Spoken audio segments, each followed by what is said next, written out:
Very good morning to you, Transport Secretary. Good morning. Thanks for having me.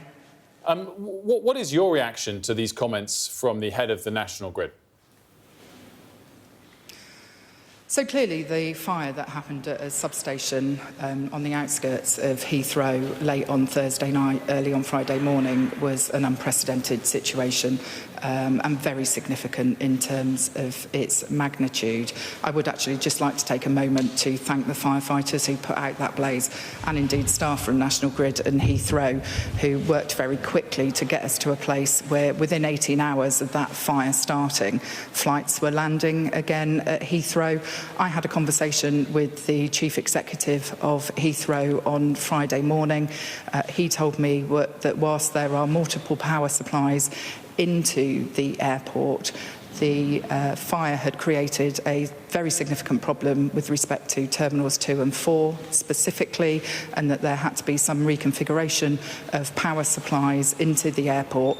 That meant all the systems had to be turned off and all the systems had to be restarted again in a safe way. They did have backup generators available, but that backup power system is designed to protect the critical systems within the airport, not to power the entirety of the airport. When I spoke to the Chief Executive, he told me that for an airport the size of Heathrow, which does consume roughly the amount of energy that a small city would consume, that those types of arrangements are typical. Now, clearly, Heathrow have announced that they are doing their own internal review into their resilience planning, and the government has been working with Ofgem and has instructed NESO, the National Energy Systems Operator, to do a further review looking at what the causes of this incident were and to learn any lessons that are necessary with respect to energy resilience and our critical national infrastructure. I will obviously be looking at both of those reports with great interest when they become available. Specifically, though, John Pettigrew, the head of the National Grid, said there was no lack of capacity from substations. He went on to say that Heathrow is in fact served by 3 substations. Any single one of them would provide enough energy to keep Heathrow going, and clearly only one of 3 was taken out. I mean, it suggests that Heathrow was not up to speed on being nimble enough to avoid having to shut down the airport for a day. I can only base what I tell you on the conversation that I had with the airport chief executive on Friday morning, and he explained to me that there were significant problems in Terminals 2 and 4, and that given that they had to turn everything off and reboot all the systems, that was their judgement as to why they said that they would close the airport until midnight on Friday night. In the event, they were able to get power back up, and they did have planes landing from about 4 o'clock on Friday afternoon. Some of those planes were containing passengers who had been diverted to other airports, and some of those planes were what are called positioning flights, i.e. the aircraft that have ended up in the wrong place because of the disruption.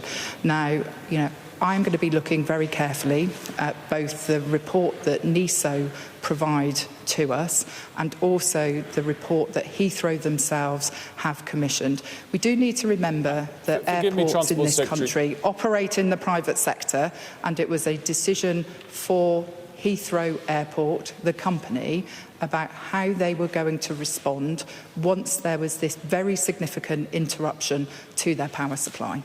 I understand that you can only respond based on the information you've uncovered, but are you saying the only conversation you have had since this nationally embarrassing shutdown of an airport was one conversation with the CEO of the airport on Friday? Was the news in the FT today from the National Grid CEO news to you, or did you speak to them too? So I have had a number of conversations with officials over the weekend. I had that call on Friday morning, which I thought it was very important to do, with the Heathrow Chief Executive. I've also spoken to the Energy Secretary Ed Miliband on Friday night. We've instructed NESO, as I said, the National Energy Systems Operator, to conduct this review into the specific incident and to look at any wider lessons that we might need to learn about energy resilience and critical national infrastructure. I've been working throughout the weekend on this issue. I was pleased that operations at Heathrow were able to return to normal on Saturday and that they were operating a normal amount of flights out of the airport on both Saturday and Sunday. I do appreciate, though, that there will be thousands of people who had to put their travel plans on hold, and they will have experienced very considerable distress and disruption as a result of this incident.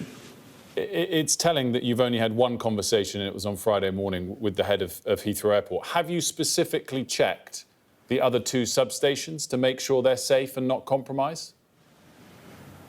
So, on the basis of the information that I have received, that is my understanding. That's interesting. So have you personally checked that it's true? Who's told you that information? So, on the basis of information that I have been given by officials, I understand that the power supply that was related to the Hyde power station in Hayes was the one that was interrupted. The Chief Executive, when I spoke to him, did explain that there are multiple power supplies into the airport. We talked in detail about the backup systems that they have in place, the type of generators they have in place, diesel, electricity, and he explained to me how that kicked in and protected the critical systems within the airport, but that power backup was not designed to provide power for the entire airport. Now, Heathrow themselves have appointed Ruth Kelly, who was a former Transport Secretary, to... You've told me that twice already. The question now is, has the government, if not you personally, has the government checked the other two substations, which presumably are what are powering Heathrow Airport as we speak, because the other one has been burnt to the ground? Have you checked them to confirm that they are safe, secure and not compromised? Heathrow wouldn't have reopened if there were any questions about the continuity of supply. And so Heathrow, in conversations with National Grid, and National Grid will be in constant conversations with my colleagues in the Department for Energy Security and Net Zero. I've spoken to Ed Miliband, and I am confident that the supply to the airport and the arrangements that have been put in place to reconfigure that electricity supply to enable the airport to be up and running, that was a sound decision. Obviously, the airport has been running successfully over the last 48 hours. Flights have been landing and taking off. Indeed, flights were able to land from about 4 o'clock on Friday afternoon, which was roughly about 18 hours after the fire started. And so I'm pleased that Heathrow has been able to get back to full operations.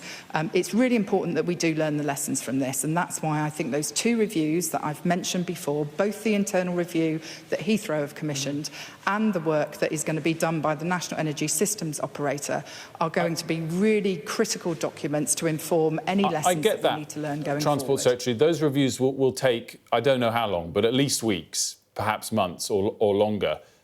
You're saying that the airport... So we hope please let me just finish the question. You're saying that you're confident that the airport wouldn't have continued flights unless substations were secure. My question to you is how, off the back of this, did you as Transport Secretary not instruct every airport around the country, not just Heathrow, and your Energy Minister to triple check every single energy substation that supplies these airports? You're suggesting to me that hasn't happened. So we need a proportionate response to this, and I think it is right that we have commissioned NESO, the National Energy Systems Operator, to do this piece of work properly. Now, we have asked that initial findings from that piece of work come back to us by early May, and both Ed Miliband, the Energy Secretary, and I will be looking very carefully at what that report says, both about this particular incident and also any wider lessons we might need to learn. I think a proportionate response is the right approach here. Fingers crossed until May, then. Thanks so much, Transport Secretary, for joining us this morning.